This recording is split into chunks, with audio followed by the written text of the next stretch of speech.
And welcome in, everybody, to another episode of the High Low Sports Podcast. We are a little over the halfway point through summertime here in July, and things are starting to heat up. Season's starting to kick off. We got summer basketball. We got baseball just passing the All-Star break. We got football training camps heating up. A lot going on in fisticuffs and soccer as well, too. My name is DJ, joined as always by my co-host, Kelcey. Kelcey kind of laid out for it as well, too. We got a lot of things going on here in the sports world, and it's only going to get better from here. And today we're going to make sure we kind of touch on everything we do well. We got some rankings, of course. We got some recaps, and there's going to be some rants in here too.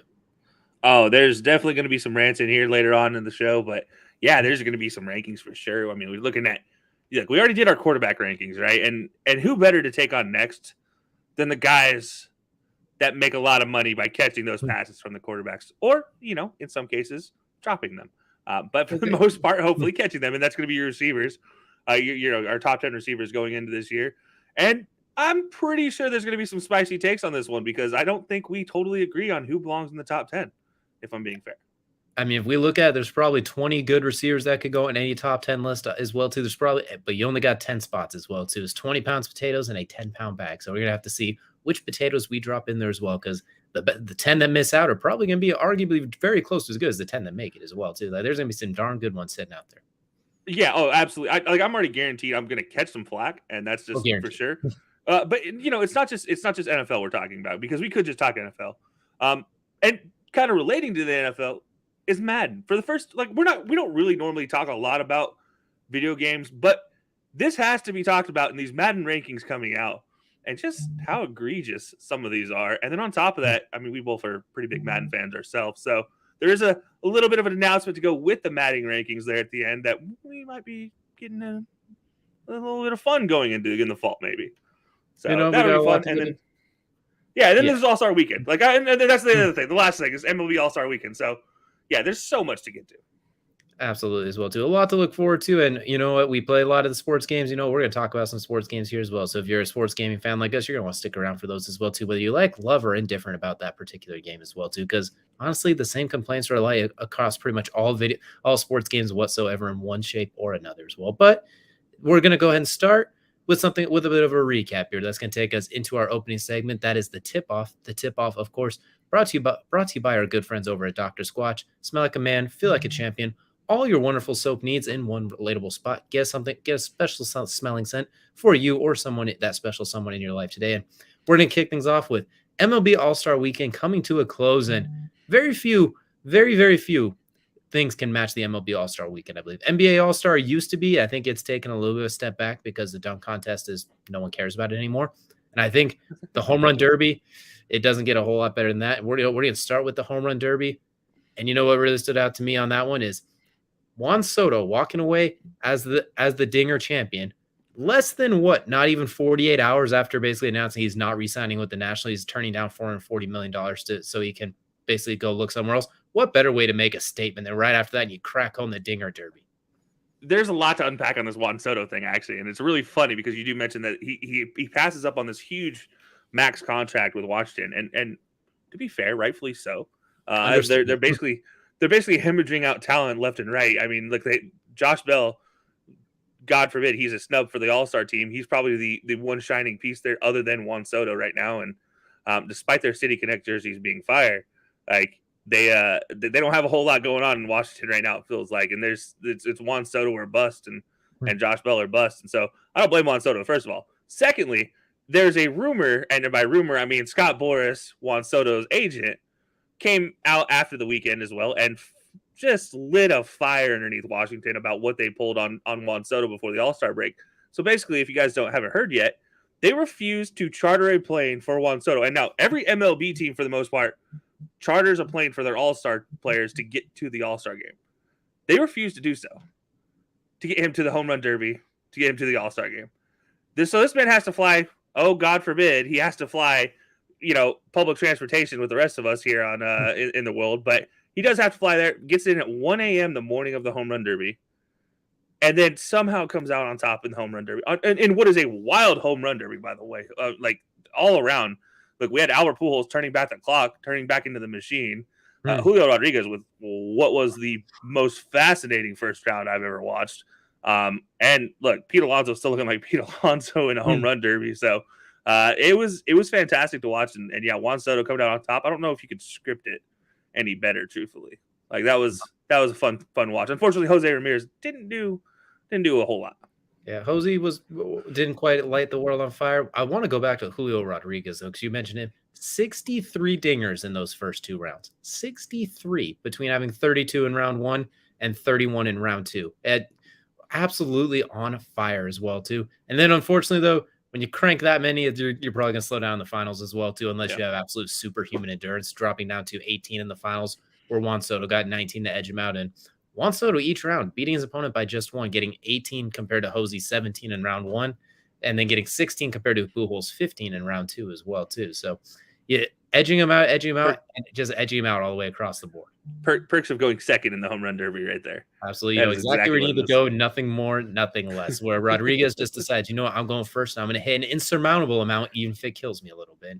He made more money from the derby than he's going to make all season as a player, which I think that's where you're about to go with this as well, too. That was 100% what I was going to say. All of Pete Alonso a couple years back during his first trip in the derby. Pete Alonso making more money in the win of the derby. It was like a $1 million purse. And he was going to make $500,000 that year. Like going the same route there is in this year's derby. And so it's fascinating to watch the talent on display. And I'm sorry, but I still don't think a guy like Kyle Schwarber should be in an all-star game or home run derby for no other reason than he's a line drive hitter. Corey Seager, the same thing. I don't want to see line drive hitters in a home run derby. I want to see home run hitters in a home run derby. And there's plenty of them in the league. I can literally count them all over the world and all over the league of guys that I would just rather watch the ball come off their bat for 30 swings in a row rather than watching line drive hitters in a home run derby. Now, in a game, I enjoy the heck out of watching these guys hit. But in an all-star home run derby, I don't want to see that. Also, Ronald Acuna Jr., you tried. We didn't expect a whole lot out of you, but I'm sorry. Stick with what you do best game to game, which is just hitting the ball all across the park. Like that's my biggest takeaway. Like sometimes these derbies, they get these base hitters in there, and I'm like, stop, no, go home. Like I don't want to see you in a home run derby. Exactly. I do also want to mention, I think they need to get a pitching machine for the home run derby, honestly, as well too. Because I feel like some of these guys, you get like the guy. I know there's casually tossing it, but sometimes they do these guys dirty with like just random way outside or way too far inside. Sometimes these guys get some really dirty pitches. So I'm not opposed to getting a pitching machine. I want to see something a little more stationary and a little more consistently straight, because I swear some of these guys will get in a pitch closer to their hand than the good spot. Oh, I mean, absolutely. Yeah, they probably do. But here's the thing. Baseball is built off of mistakes. I will say this again. A Hall of Famer gets on base 1 out of 3 attempts. It's the only sport where you can be successful while still technically failing. And yeah, you're also the same person that says you should put a dome over every NFL stadium roof, so that we don't have any more bomb cyclones ruining everything. That if it's snow and casual snow, you can keep it open for the Ice Bowl Lambeau thing. But if it's a natural event, or like when Lightning delayed a SoFi game or delayed the Bills and the Chiefs until like 3:00, I'm simply saying to avoid natural weather disasters.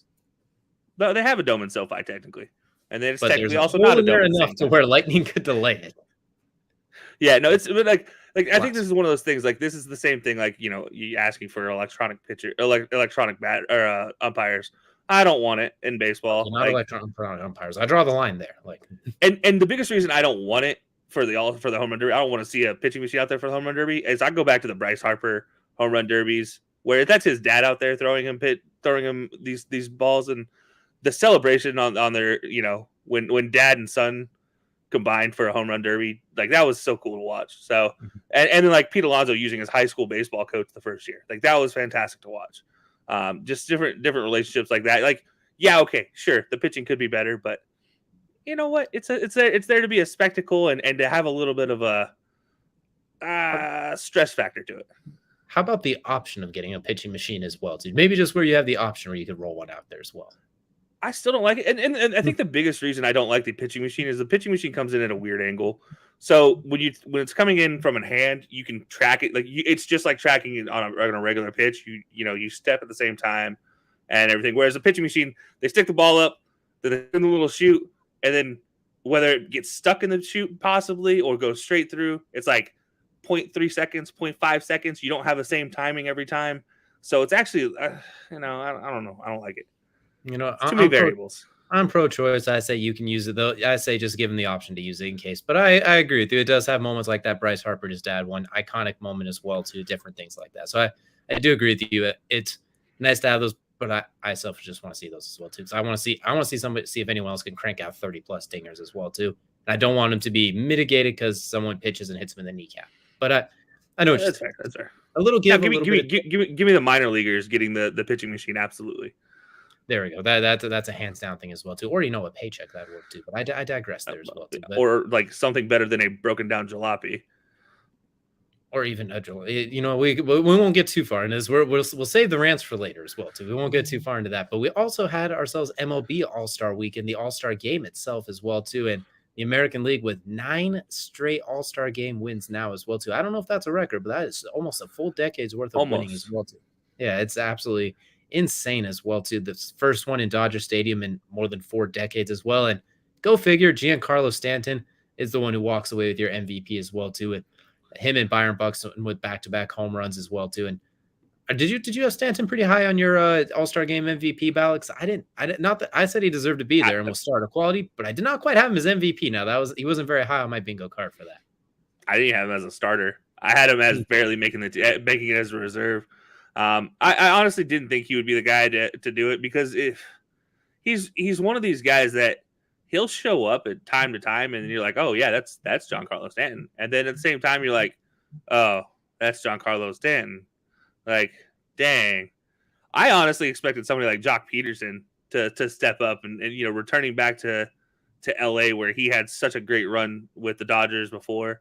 Now a Giant, like I was expecting that to be like the moment, like the making Dodgers fan root for a Giant would have been the best moment of the entire thing, if in my eyes, if he had like done something for the NL to win. But I digress. Like it's good for Stanton. I do love it for Stanton, a guy who kind of, I mean, let's be honest, throughout his career has been kind of shat on as far as a lot of things go, and he gets the gripe from a lot of people for whatever reason, back and forth, and he doesn't say anything about it. He just keeps doing his thing, and look, you feel good for something like that, but at the same time, yeah, like I didn't expect it, but I guess that's what makes the All-Star Game great.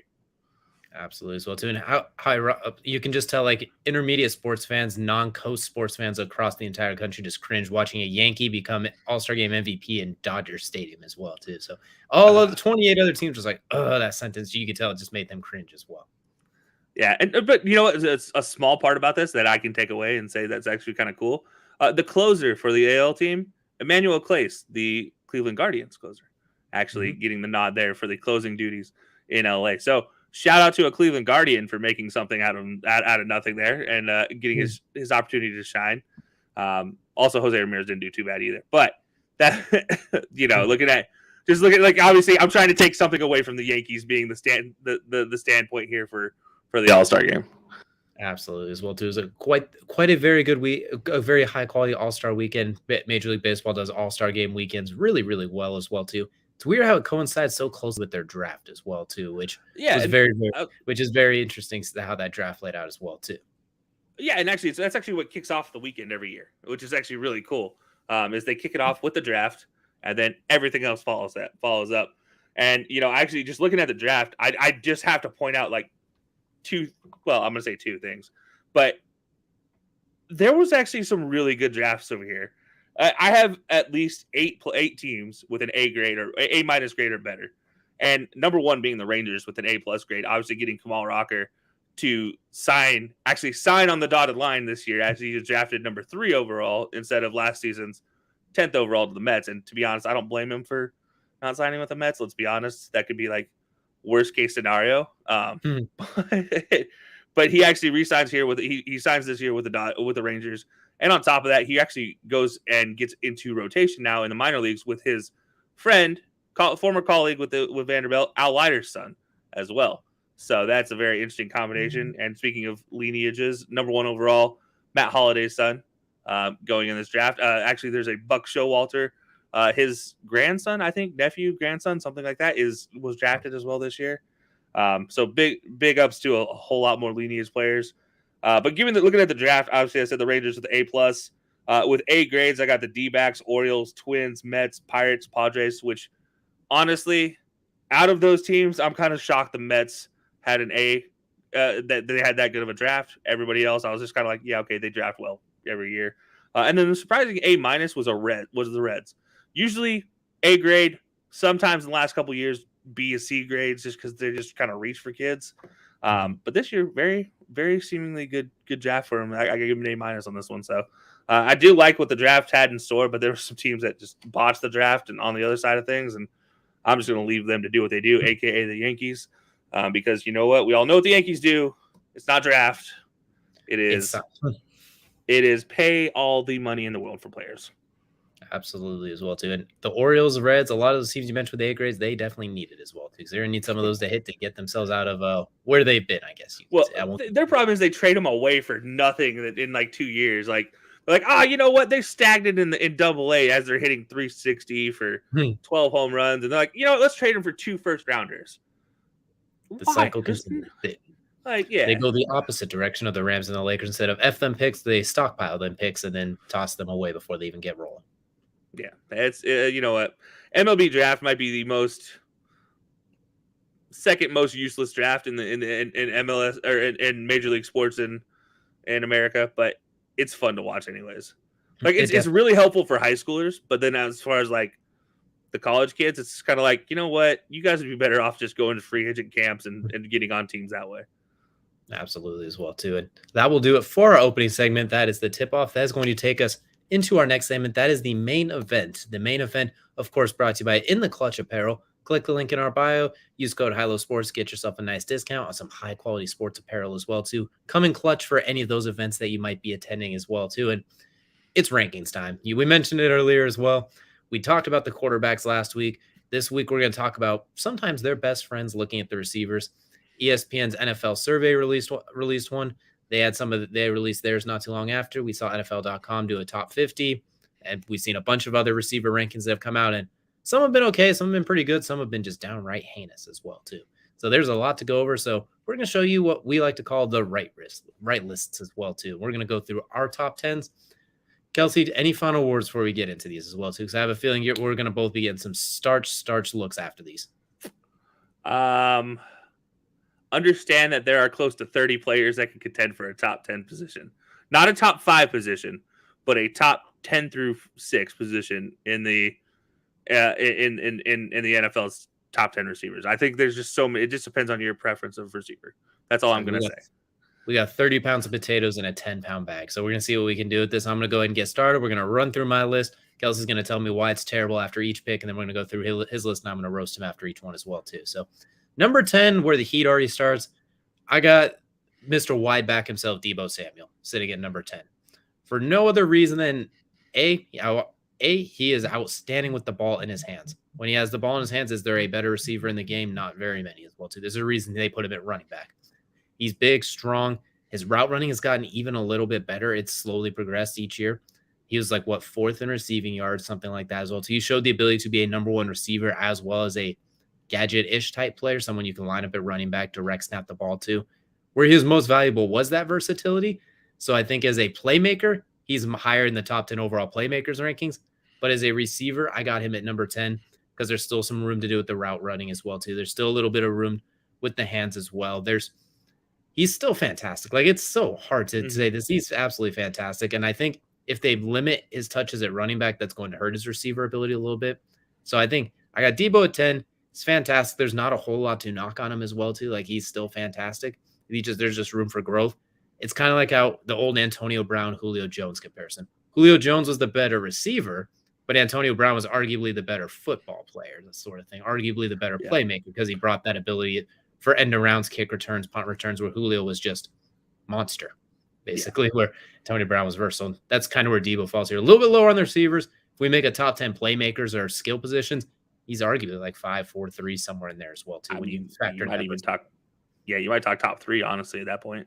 Exactly, as well, too. So Deebo, I got at 10, but obviously he's still a young guy, too, stays healthy, continues to climb. lot of room to go up, especially we'll see what they do at quarterback. If Trey Lance hits, the versatility you can have with those guys, along with George Kittle, like Kyle Shanahan's gonna have to change his underwear after every single quarter of the amount of fun he's gonna have calling these plays. So give me Deebo Samuel at number 10. Number 9, here comes more Chase, and I can already feel the skyline chili being thrown at my face. I got JaMarr Chase at number 9. Incredible rookie season, top 5 in receiving yards, exploded, rookie of the year, perfect. The only catches, rookie. He came in as a rookie, exploded. We've seen 17 to 20 games out of him so far. Nothing like those preseason things. Remember last year we did highs and lows for it. We were saying like, hey, the JaMarr Chase, don't worry about those drops in the preseason. He will be just fine. We were always high on him. He showed that as well too. Nothing to worry about.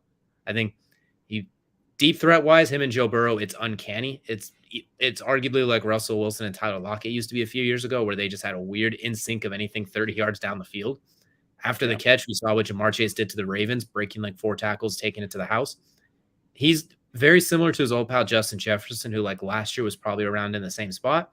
He does it again. Suddenly he climbs up higher on a lot of lists. So JaMarr Chase, nothing but up from here unless he takes a huge step back.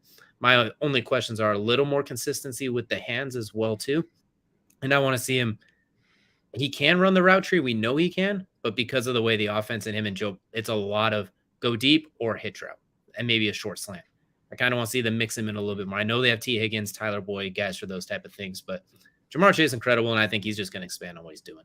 Once again, there's not a whole lot of negative to say about any of these guys. And they got to go somewhere. And JaMarr Chase will probably be top 5 before we even get halfway through the season. There's a good chance he soars up this list really quickly. So, but still better than what Madden did to him, which I'll complain about that later. But that's going to take me now to number 8. And you can make a case this guy would be a top 3 tight end if he decided to play tight end. But I got Mike Evans at number 8. When it comes to the epitome of consistency, he has had 1,000 yards every single season of his career, going back to 2014 to now. That is 8 years of 1,000+ yards, including 1 year we had like 1,002 yards. He just got enough just to keep it going. Arguably still the best deep threat in the game because he's obviously massive at 6'5", 225. The jump ball skills. I mean, he won Johnny Manziel a Heisman when he was like 18, 19, 20 years old. That's all you need to know. He's the ultimate basketball player out wide as far as boxing people out, high pointing it. And he's underratedly fast in a way that makes no sense because he's not fast running laterally, but running down the field after his 15-yard head start, he's running past Jalen Ramsey all of a sudden on a deep streak route. Tom Brady loves him because everything he loves about Gronkowski and those tight ends through his time in New England, he gets that out wide. And everything he loved about Randy Moss, he gets that too. The epitome of consistency, often overlooked, might even be overlooked here at number 8, honestly. He's incredible. Problem is he's too darn big that sometimes his route tree is limited because guys that big aren't running like pigtail routes out of the slot and things like that as well. So it's mostly deep verticals or deep out routes, deep corners, things like that. He's primarily used or deep in routes. Like there's nothing under 10 yards with him as well too, just because, which once again, hard to knock a lot of these guys. I'm just pointing out their skill sets and where some of the guys might beat them. Number 7, the previous number 1 receiver for many years, we got DeAndre Hopkins. Still baseball mitts for hands, still catches as well as anybody. Reason he didn't really drop on this list for me as much as other guys just happened to ascend. Like it's not like D-Hop got worse for no longer be number 1. It's that a lot of guys just got really damn good as well too. He's still one of the best outside receivers out there as far as you put him out on the island, let him work. Good back shoulder fades, Kyler Murray. We saw how good Kyler Murray's gotten since DeAndre walked into town too, because Kyler excels throwing up the sideline, back shoulder fades, shoulder fades, just straight down the field, deep corners. Very similar to Mike Evans that DeAndre Hopkins thrives with a lot of the same things, but is a better route runner. I think could be used a little bit in different places. And after the catch, he looks angry when he has the ball in his hands. Like it looks like when he's like stiff arm, he's trying to punch people as well too. When he's trying to run by them, it looks like he is trying to hit them. Like he isn't very angry when he has the ball in his hands. So give me D-Hop at 7. I am concerned about that suspension. And we saw the injury at the back half of last year. I'm not saying he's slowing down, but I am worried just because with receivers as they get older, one injury suddenly feels like a lot. And that's one thing that kind of concerns me. But if he's able to come back healthy, good luck everybody else. Good luck NFC West and everybody else they play. Number 6, a guy who he's a classic face, but this year he'll be in a new place. And we're looking at Tyreek Hill, the absolute burner of them all at number 6. Really, the only reason he is lower on this list is because these other guys do so many things well, where Tyreek Hill is simply the most explosive receiver in the game. What's weird is when you look at the advanced numbers, guess how many deep balls he caught last year in the regular season for touchdowns? 6, 7. One. Only one last year. Wow. He only had one that was like a beyond 20-yard like deep shot play as well too on like on a corner post because he got isolated on a safety. It took me a minute. I had to double check that too. I was like, you gotta be kidding me. But he was used as a yards after catch guy, short underneath, and then he explodes because you have to play 10 to 15 yards off him. Otherwise, he will have 6, 7, 8, 9 of those balls for 20+ yard touchdowns. Last year, they used him underneath a lot as well too. Let him use his speed, let him open things up as well. And honestly, he was incredibly dangerous. Third down, just flick it to him in the flat, and suddenly he's got a 15-yard gain. We saw in that Bills playoff game, the classic throws a 10-yard in route. He suddenly takes it off for 70 because it hits him right in the breadbasket. So just saying, him and Tua might actually work out as long because Tua's not going to be asked to rifle. He's going to be asked throw underneath the Tyreek and Jalen Waddle. Good luck, everybody else. Or if you play too close, those guys will run by them with so much extra space. Tua can underthrow them if he wants to be just fine as well. So that Tyreek, the most explosive receiver, gets him at 6 alone. Route running's gotten a little bit better each year. Hands, still with a little bit of work here or there, but still, when you have factored everything else he offers, give me him at number 6 as well, too, just from everything he can provide. No, that's fair. Yep. Number 5, one of my favorite guys in the league, might be a little bit high for some, but I think this year he's going to explode. The freshly paid Terry McLaurin out of Washington at number 5. He's very reminiscent of young D-Hop, where it's this fantastic receiver on a terrible team with mediocre quarterback play. We saw Terry McLaurin. He runs a 4.3. His route running is as clean as anybody's. Yards after the catch, he's as good as anybody. His hands are incredible. There's really nothing he can't do, honestly, when I look at it as well. So, like, there's not really a weak point in his game other than can he get the ball. And I think for all of Carson Wentz's faults in his own research and everything you want to talk about with Carson Wentz, the one thing that he does really well is he out there somewhere. And I think that's where Terry McLaurin can kind of thrive, is just getting a chance to he out there somewhere. And Carson will, for worse, and occasionally for better, we'll throw it out there to him. Curtis Samuel being healthy this year, Jahan Dotson bring in, just takes the safeties have to peek back. They can't focus fully on Terry McLaurin. They have to occasionally take a little backside peek, and that can be all he needs. So give me Terry McLaurin at 5. I think there's a strong chance he can explode. And looking at the division too, I mean, they don't there's a lot of yards to be had, if you will, in that division as well too. Like, there's not exactly lockdown DBs galore. The question is, there's Darius Slay, and that's kind of it. And then there's Trayvon Diggs. If you throw it right at him, he will catch it, sort of thing. But there are yards to get had on him. So look for Terry McLaurin to go ballistic this year if Carson Wentz can stay healthy and if they enforce him the ball, which he likes to do. Number 4, the guy who was honestly top 2 on a lot of lists last year. He did not drop. Other guys just climbed. I got Stephon Diggs at number 4. Probably the best, one of the top 2 route runners in the AFC. One of the better guys with the ball in his hands. He's turned into such an underratedly good deep threat with Josh Allen as well too. Like, he has such a knack for getting behind people on like those deep posts as well. Underneath, his ability to shake people, especially in the red zone, and his ability to just draw attention. And if you leave him for a second, he'll get that 2-point conversion, that Chiefs playoff game as well too. The entire game, the Chiefs were locked in on him so much that Gabriel Davis had 4 touchdowns. But as soon as they took their eye off Stephon Diggs, he gets that 2-point conversion in the back of the end zone as well too. He's so electric, so smooth, incredible hands. Talk about the Bills. They will make that trade 1,000 times out of 1,000 times as well too. And him and Josh Allen have some of the best chemistry we'll find in the game right now. No knocks on Stephon Diggs. He's absolutely incredible. One thing I do like that he's started to improve on a little bit is like downfield getting engaged. And like if Josh Allen's taking off, another receiver has the ball, getting in the way on blocking as well. Things like that as well too. Like getting a little more physical, because with the Vikings, he wasn't always stick his nose in there type of guy. And now we see him doing a little bit more with the Bills. Probably because he's getting 130 catches a season. You're a little more likely to want to block when you're getting fed. So I digress. But Stephon Diggs, as good as it gets as well too. Could make a case he's in the top 2 or 3. Weirdly enough, number 3 is the guy he was traded for, arguably. I got Justin Jefferson at number 3. Very much in the same thing we talked about JaMarr Chase earlier. At the time, arguably one of the 2 best rookie seasons ever. And he followed up with arguably the best sophomore season ever as well too. The most receiving yards through 2 games in NFL history. He was neck and neck with Cooper Kupp for that yardage lead until the end. And this was with Kirk Cousins throwing the ball in a run-first offense as well too. That was centered around Dalvin Cook with an in and out of the lineup Adam Thielen and a spotty KJ Osborne and a mediocre offensive line and a Mike Zimmer-led team as well too. That's just as conservative as it gets offensively as well too. And Justin Jefferson, there was a point where he's literally yelling, "Throw the damn ball, Kirk," because he just needs the ball more often, and he's still putting up these incredible numbers.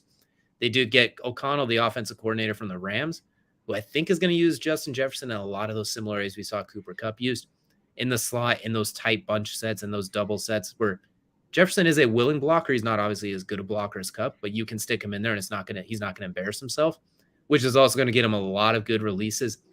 And do you remember the scouting report on Justin Jefferson coming out of LSU? Why a lot of teams were kind of passing on him early on? Actually, no, off the top of my head, no.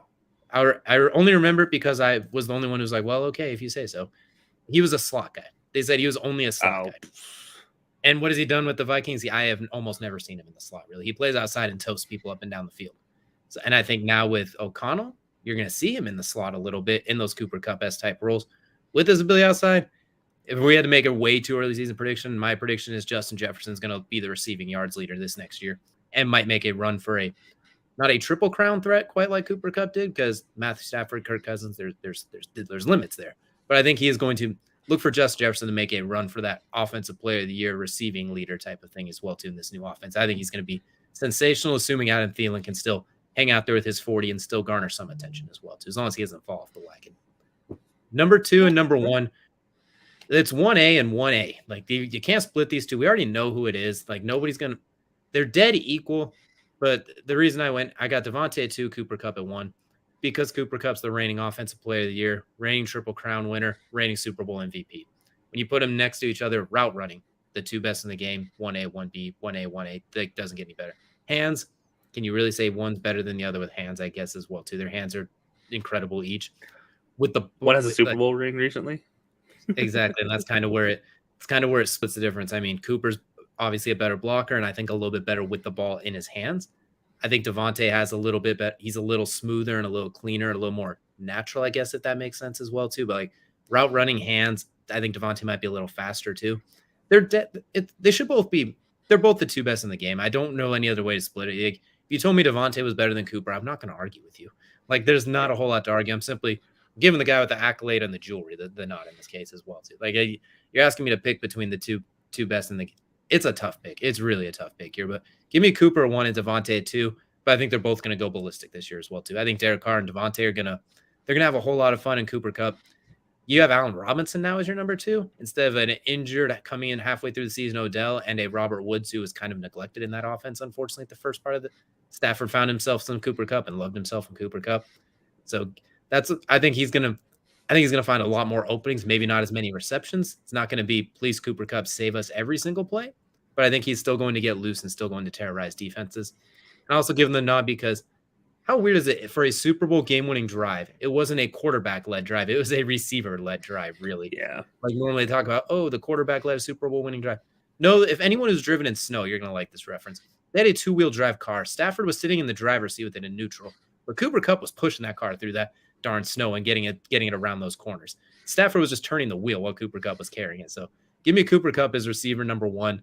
But by the slightest of margin of really the size of a ring finger, I guess, at this point as well, too. They're both absolutely incredible, and all of these receivers are absolutely incredible as well, too. You know what? I respect your list, and I'm going to go ahead and put it up on the bottom line so everybody can see. Before you vehemently disagree with it. I just can't get over that number 9, JaMarr Chase slander. That's to be fair, by midseason, I can see him easily climbing up to 5. But he's burdened with we've seen one season out of him. And unfortunately, when we talk about how damn deep the receivers are, those little slimmest of hairs. But believe me, it burns me to have Chase there as well, too, because I know he's that good. He is that good. Yeah, I can't get over that one, man. That one's crazy. I like that.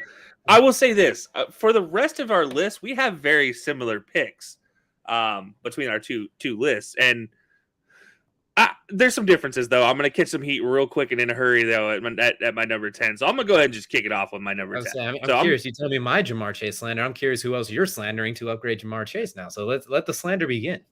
Well, I'm going to slander a whole lot of things right now because my number 10 is actually the other guy in Cincinnati, T. Higgins. Okay. So, all right. If you look at it, his hands, his route running, his I'm going to save you, Joe Burrow, is second to none. He still has that mental connection with Joe Burrow that JaMarr Chase hasn't developed at the NFL level yet. They played, really consistently 1.5 years together at LSU, JaMarr Chase and Joe Burrow. But T. Higgins and Joe Burrow right now on a next NFL level where Joe is so comfortable just throwing it in the space of T. Higgins's body, and his 6'4" body just says, "All right, I'll pluck this and touch two tippy toes down and just walk out of bounds." Like, he's not the guy that's going to score touchdowns, but he's the guy that's going to get you to the red zone or get you to a position where JaMarr Chase is able to break down a corner on the outside and get that deep touchdown.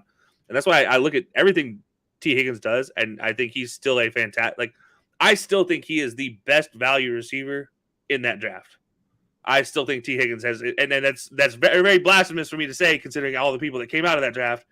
But as far as value to production goes, like, nobody thought him going in the second round was going to turn into him being honestly, at some points in the season last year, a 1B option to JaMarr Chase.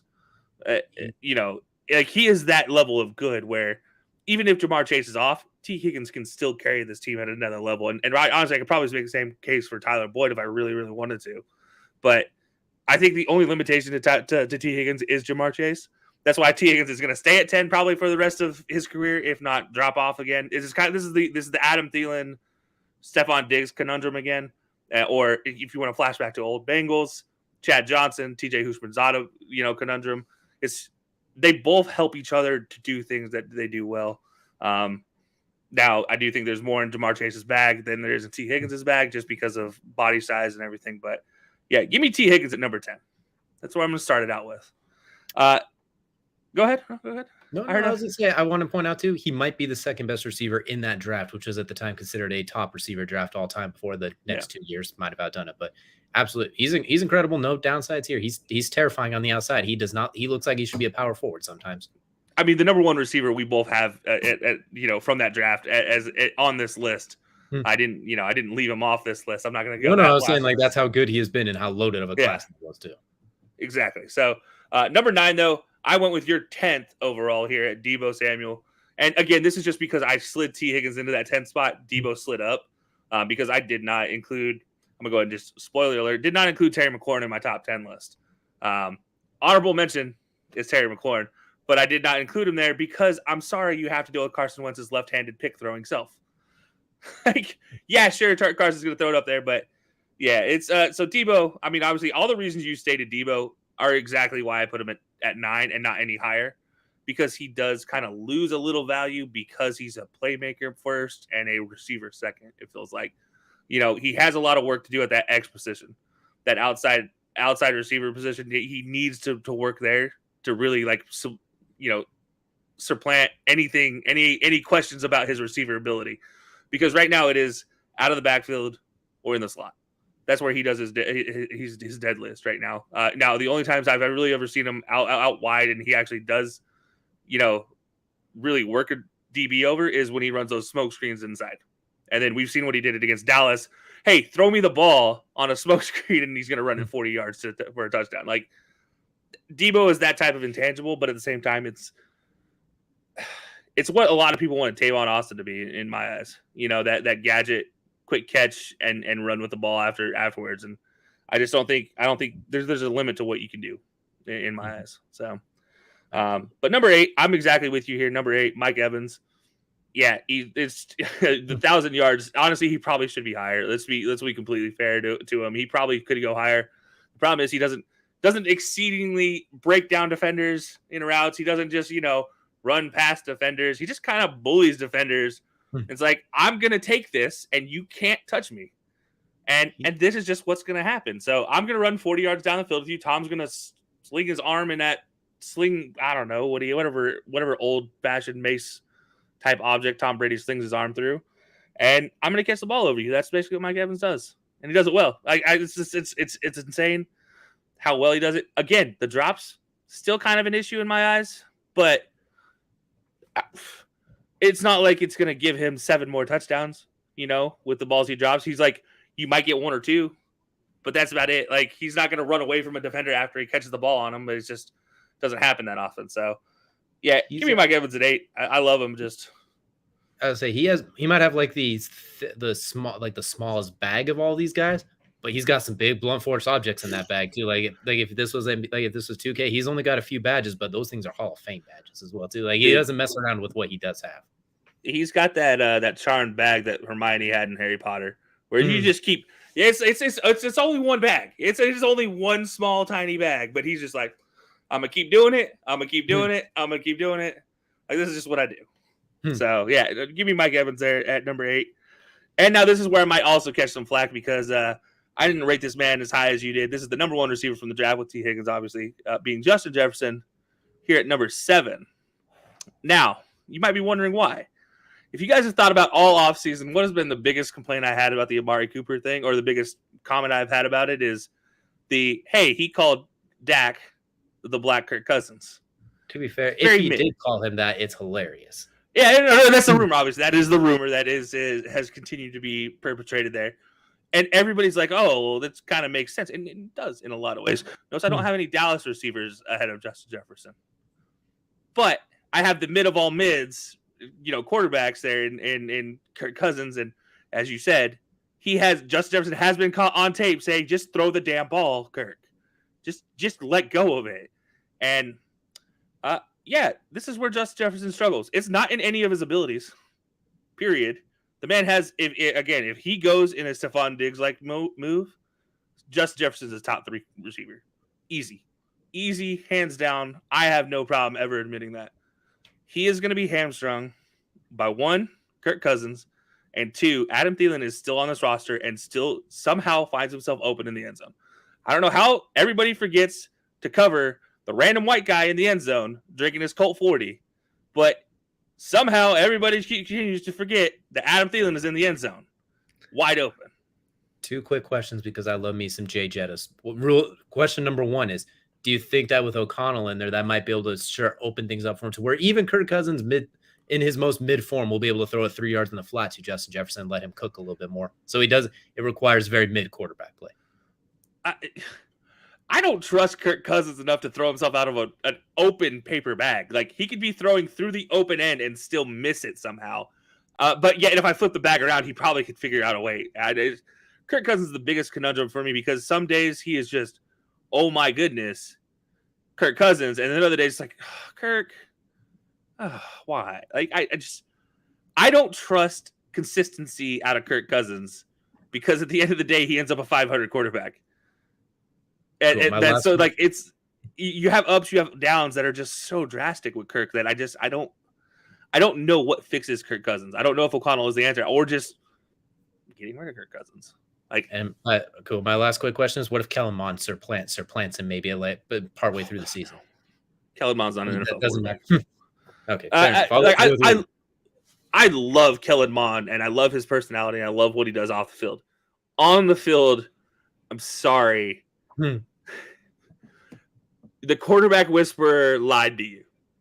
Like Jimbo lied to you back in the day. I'm sorry. So that's I think Justin Jefferson is just right now he's just gonna be hamstrung by the team he's on. Especially with Dalvin Cook coming back healthy. So fair play. And that is also the reason why I have at number 6 the number 1 option in Cincinnati, JaMarr Chase. Is because he was a rookie last year. But he was a rookie that was doing things, not just beating defenders without the ball in his hands, but he was also beating defenders with the ball in his hands. After the catch, there were times he's untouchable. Just absolutely untouchable. Justin Jefferson doesn't really do that after the catch. He is burning people, so he doesn't have to do that. Now, JaMarr can burn people, as he did many a times. Jalen Ramsey is still sitting on the ground after that, hoping and praying Joe doesn't throw that last ball. Thankfully, he got away with it. And JaMarr Chase, just again after the catch, with it in his hands, it's just it's just one of those things. I just have JaMarr a little bit better than Justin Jefferson right now, and I think he's going to continue to grow. I think both of those two are going to continue to grow to the point of being 1 and 2 consecutively at some point in time. So then that takes me to number 5. I have Gloves himself, DeAndre Hopkins.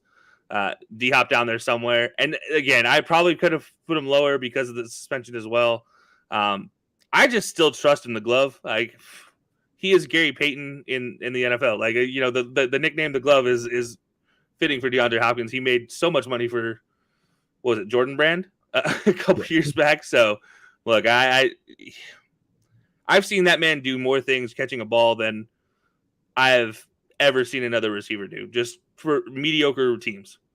And so he can do that continuously. If Kyler continues to grow, I think there's no reason why D-Hop can't stay a top 5 receiver for at least another 2 seasons. I mean, obviously we'll have to see what happens to him coming back from this suspension, but yeah, we'll see. I don't know. It's kind of a tough one because he is going on suspension, so we'll have to wait and see. But number 4, I have the speedster of all speedsters, and you can't be the best thing at one. You can't be, in my eyes, the best option going deep and not be a top 5 receiver. Like it's like I've made this case for him. It's like I did the same thing last year. I put him at 5 last year because he's still the biggest deep threat in the NFL right now. I don't think there's a better deep, pure, just go long, I'll throw it up to you deep threat. Now, will he be a number 4 receiver next season? Only Tua can decide that. So I'll leave it at that with Tyreek Hill. I think there's a lot that can happen with Tyreek Hill, good and bad.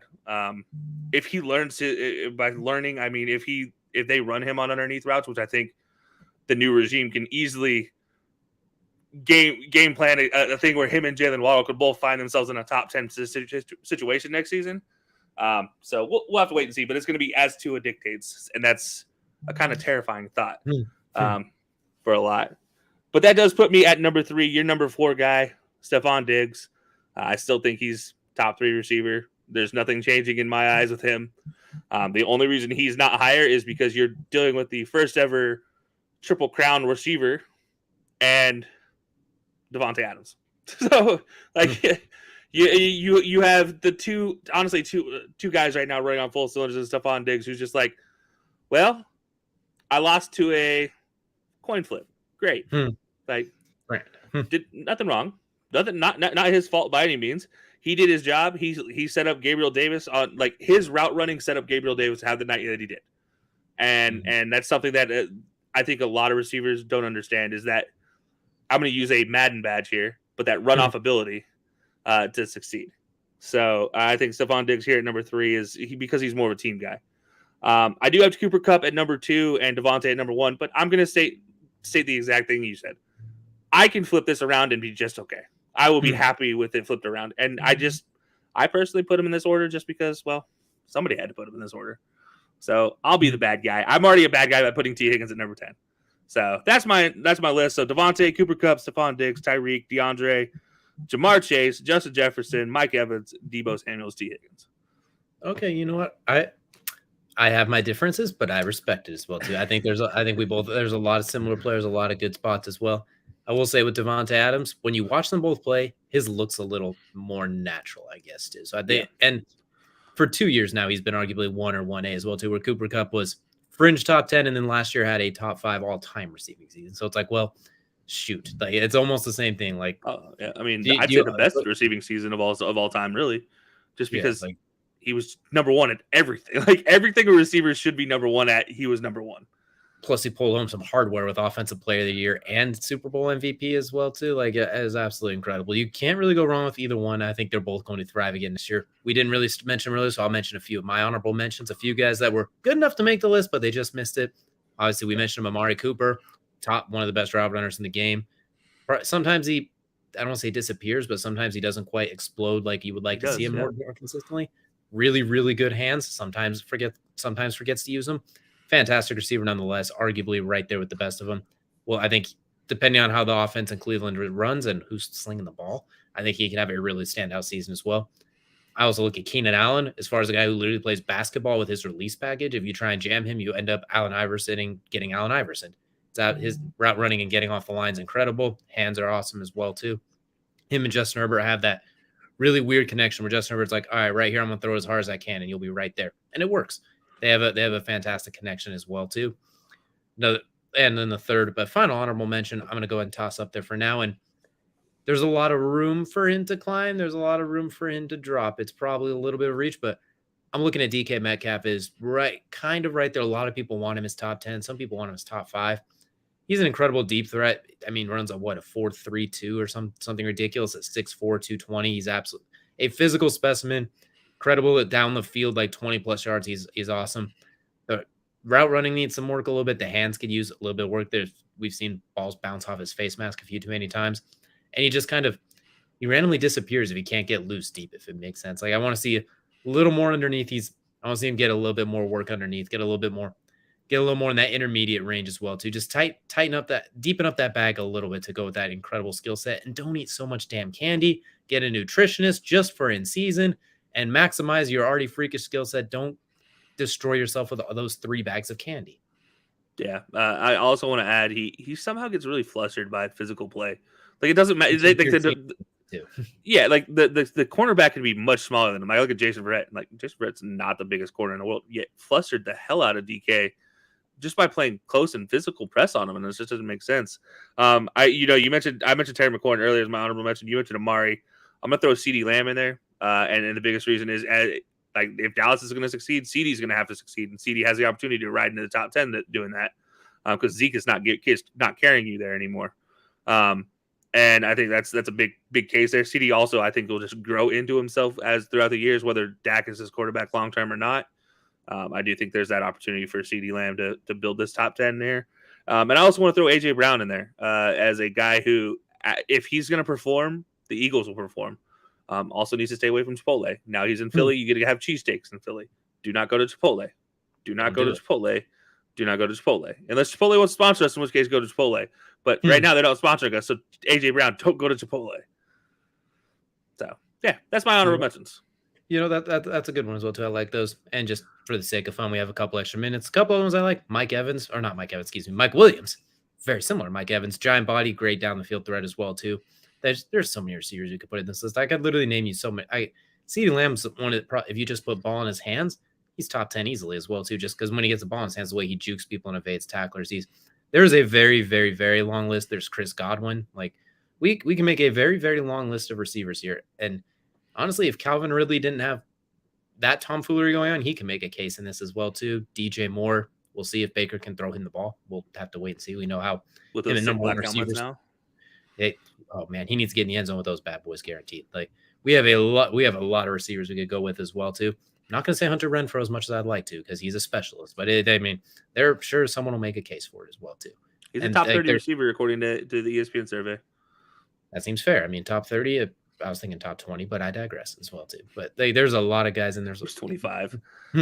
I mean, you might see Jerry Jeudy now that they have Russell Wilson at quarterback. Maybe him and Cortland Sutton kind of get back on track and they kind of make their mark, or they fall back. You never know. Maybe Jalen Waddle with Tyreek Hill next to him. Oh boy, there's a lot of receivers we could project here as well too. I'm sticking with it though. My bold prediction receiver wise is if everyone stays healthy, Justin Jefferson will be the leading receiver next year in either yards or touchdowns or possibly both. I don't think he's going to go triple crown because I don't think he's going to get quite that many receptions, but I think the ones he's going to get are going to be big time as well too. And I think he's going to be sensational next season, assuming everything stays healthy and there's not like a weird blow up or anything dramatic like that. But I think in the offense, I think Kirk Cousins will be just good enough to get Justin Jefferson the ball a lot, if that makes sense. Yeah, it makes sense. I don't like it though. I'm not going to pick. I still don't like Kirk Cousins as a quarterback, so I'm not going to pick anything positive for them.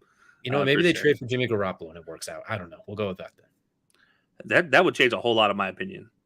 that make things a whole lot of different as well too. You never know. I'm just saying you never know as well too. But that will go ahead and do it for our main event, breaking down the top 10 receivers in the game for each one of us as well too. That's going to take us into Kelcey's favorite segment. That is Crunch Time, brought to you by Swift Lifestyles. Click the link in our bio. Code HILO Sports. Get yourself a nice little discount on some nice energy fuel as well too. And we got some ranting to go on as well too. Recently, the rankings for Madden, the NFL game, have been coming out. And you know what? We have low standards for Madden sometimes because it annoys us. Time. For all of its good, there's a lot of bad as well too. And we joked about in a couple episodes ago too how the MLB All-Star Game, the voting for that, they got it right. We felt like they did a really good job with that overall as well too when they announced the starters and that sort of thing. We gave them props. Madden, you get no props here. You really, so far the ratings that have come out, feels like every position group there's at least 3 WTFs going on as well too. Like there's a lot of snubs, a lot of what were you thinking, and a lot of how did he get up there? There's a lot of mess with them. Some guys, they got worse from last year, even though they had an all-pro caliber year. Like it makes their Madden rankings so far make no sense. I'll let you go first and tell me some of the gripes or snubs that you've seen so far with just the ones that have been released. Yeah, so I'm going to go straight to the safeties because this one's just egregious. And I'm a big fan of this guy, and I've talked about it many times, and he's a Bammer, but I don't care. He's just still that good. Minkah Fitzpatrick being left off of the top 10 safeties list. What are you doing, NFL? looking at their list, they have number one as Tyrann Mathieu at 94 now. I still don't agree with this. Tyrann Mathieu is gotten older. He's gotten slower. He's gotten more apt to be beat deep as he did with the Chiefs. I still don't know how he went up in points and supplanted Derwin James at number 1. Derwin James is number 2. Buddha is at number 3. Kevin Byard 4. Micah Hyde 5. Justin Simmons 6. Jesse Bates 7. I say that just to say this. I would take all of those guys, every single one of them, over Tyrann Mathieu, and then take Minka still above them. Like, it is insane that Minka gets left off there. I'm just, you know what, honestly, I'm just going to, that's my biggest gripe. I'm just going to start and finish with that one because that just frustrates the hell out of me. I do want to say positively, though, I look at the edge rushers and Myles Garrett being ranked 99 overall, becoming the first Browns player in the history of Madden to be a 99 overall player. So that's kind of cool. But I honestly don't think they messed up the edge rushers that bad. There are some like, oh, what are you guys doing here? But like they dropped out JJ Watt as they should. And then everybody else that's there is like, it kind of makes sense. I will say my first one with TJ Watt, he's got to be like a 98 or a 99 as well, too. If you're going to get Myles Garrett 99, TJ Watt's got to be up there as well, too. I agree with you. Myles Garrett deserves that 99, should be there. I feel like TJ Watt should be a 99 as well, too. Defensive player of the year, he wreaked havoc. He terrorized teams. Granted, some of those sacks were like the ones against the Browns where he had 5 sacks and nobody blocked him. Like, so obviously the numbers are a bit, when you watch, it's like, really? But he's a mongrel. He's an absolute mongrel to offenses. He's got to be like a 98, 99. Him and Garrett are 1A, 1B. Like, so I agree with you, though. Garrett, he'll be a 99. He'll be a 99 by week 4, honestly. I'm not worried about it. Let's hope so, right, as well, too. So looking at some of the other ones, the Minka not getting on there is a huge one as well, too. I'm going to go to the receivers and just mention it really quick. Devontae, 99, well-deserved. Cooper Kupp, a 98, really. Coming off, we just listed his long list of accolades, and you give him a 98. Like, it almost just seems like a middle finger at that point to not give him a 99 as well, too. Let them both be 99s. They deserved it. And also JaMarr Chase, the 20th ranked receiver. We thought it was blasphemous. I had him number 9. 20th. You have guys like Brandon Cooks and Tyler Lockett rated at him. As much as we love Brandon Cooks and Tyler Lockett, no. Absolutely not. No. Ahead of him. Exactly. Like JaMarr Chase should be like a 91, 92, somewhere in that range as well, too, in that top 10-ish class as well. He should not be that low down at like 87, 88 overall. That's just heinous. And somebody needs to be fired for that. I'm scared to see when they release the quarterback rankings how bad these are going to be as well, too. Like I am terrified to see these. The other ones I want to look at as well, too. Running back, Derrick Henry, number 1, 97 overall. Okay, that makes a little bit of sense. I was really, really surprised to see some of the other ones that they had in there, though, as well, too. Most surprisingly, too, how is Christian McCaffrey still in 96 overall? Like, he is absolutely fantastic, but he's injured a lot. And then looking at it, Dalvin Cook still at a 94. He was beat up last year as well, too. Nick Chubb at a 96. Well, like, obviously he's fantastic, but Jonathan Taylor number 9 at 95 at 4. Austin Eckler down at number 9 at 88. Like, Zeke number 10 at 88 as well, too. Like, I feel like they dropped the ball with the running backs for no other reason than you have the guy who led the league in rushing by so much. He had more yards after contact than the second place overall rusher did, and you have him as the 4th best running back at 95. Seems a little questionable, if you want to say. Yeah, bias, questionable, egregious, however you want to word it as well, too, considering it wasn't a one-hit wonder year either, because his rookie year in like 10 games, he was 3rd in the league in rushing. Like, it's not. Yeah. So I thought that was kind of wild to see. Derrick Henry can be number 1. That makes sense. He's earned that over the last 3 years, and he was on an incredible pace before he got hurt, which arguably the workload is what caused the injury. But you know what? Either way, the fact that you don't have Jonathan Taylor and Derrick Henry number 1 and 2 is just kind of dumb to me. Nick Chubb deserves to be up there. No questions about that. But the running back was one that really stuck out to me. The receivers, obviously. Linebackers, that's just kind of a mess, honestly, as well. So I'm not even going to get into linebackers because they dropped the ball. Darius Leonard is the biggest egregious one there. That's plain and simple. He needs to be number 3 at the the lowest, period. Absolutely. And arguably even two with Fred Warner as well.